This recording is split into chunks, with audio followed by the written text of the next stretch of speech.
Hi, my name is Ebenezer Anemeka. People also call me Peacemaker of All.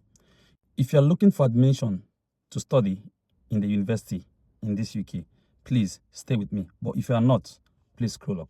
This is not for you. I'm going to give you practical step-to-step guide on how to get admission into the university, be it Hull, Bradford, Leeds, Manchester, or any of the universities in the UK.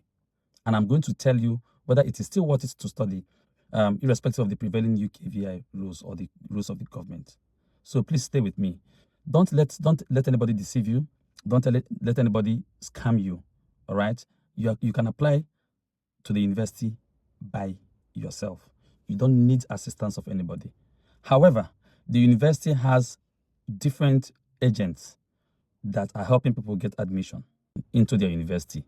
But I know you can do it yourself. You don't need any agent, except you want to use the recommended agent that the university has given. But this one is a do-it-yourself video. I'm going to split this video into 2 or 3 parts.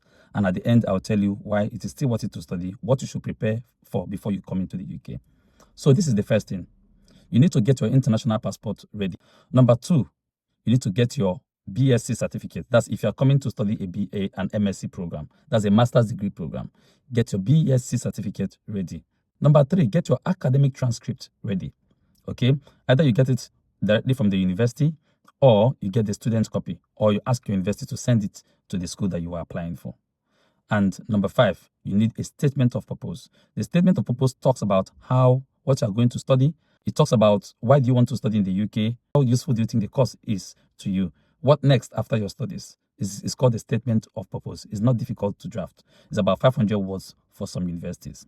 Now, when you get all these things ready, the next is to start applying. But before you start applying, find out how much each of the schools charge as school fees. Don't just apply any university of your choice. Don't just apply.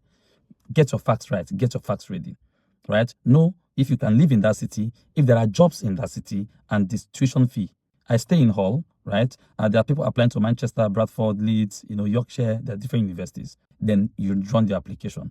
Go to the university website, go to the postgraduate session, search for the course you want to study, and then run the application. So you are submitting these things that I've just told you: your international passport, that's the photocopy of the international, that's the scanned copy of the international passport, your BSc certificate, your academic transcript, and the statement of purpose. Then you fill in the required things like your name, your date of birth, and your address, and every other thing. It's so easy, like I mentioned. If you fill in these things and submit, okay, if you are qualified, the school will send you a mail to say that you are considered to be admitted. After applying, sometimes people get a conditional offer, right? It means that they need to fulfill some conditions. Let's say they have C6 in English and the school wants an IELTS, okay? Or there are some things they did not submit and the school requires more information, like maybe WAEC scratch card or WAEC certificate or GC certificate or your O-levels, whatever be the case. So when you send all those things, the school will then give you what they call unconditional offer, and they then expect you to pay your tuition.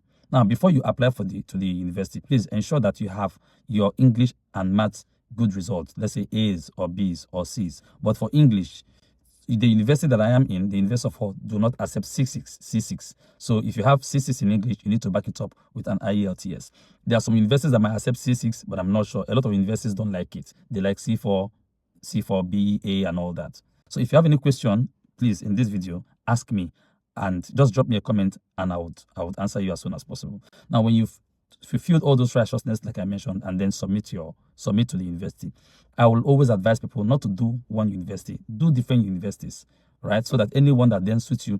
By different universities, I don't mean just not applying to any university. No. Pick the ones you want to apply and then apply. So at the end of the day, if 2 or 3 of them gives you an unconditional offer, right, you can then choose the one you want to go.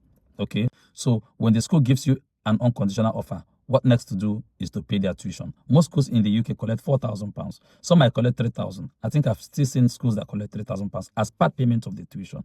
Okay, but most schools that I know collect £4,000. So go in there, pay your school fees. Now, what a lot of people fall into is they fall into trap. They get scammed. They meet an agent that is not recommended by the university, and they run it through the agent, and they pay the school fees to the agent. The agent then eats their money and then run away. Okay. But if you apply it yourself, it's not difficult at all. 30 minutes, 40 minutes on the computer, you can apply to one school. September is already over, so you should start planning for next year. So they start planning for January admission. So when you do all these things and apply, the university then gives you an unconditional offer. So with an unconditional offer, you can then pay your tuition fee and then request for the CAS. then be patient and the university will send the CAS statement to you. Now, before the university sends CAS to you, you must make sure that you have proof of fund. That means you have money in your bank statement to verify that you have enough money to pay the remaining balance of your tuition fee and to finish your studies. Some universities might ask you for that proof of fund before they give you CAS. Some universities might ask you to do an interview with them. That's a pre-CAS interview before they give you CAS, and you show them the proof of fund. While some universities don't even really care about that, okay, because they know that you are genuine and you've submitted genuine statement. So when you have your CAS, you then apply for your visa. Okay, I'm going to walk you through the process of applying for that visa, all right, in the next video. Thank you.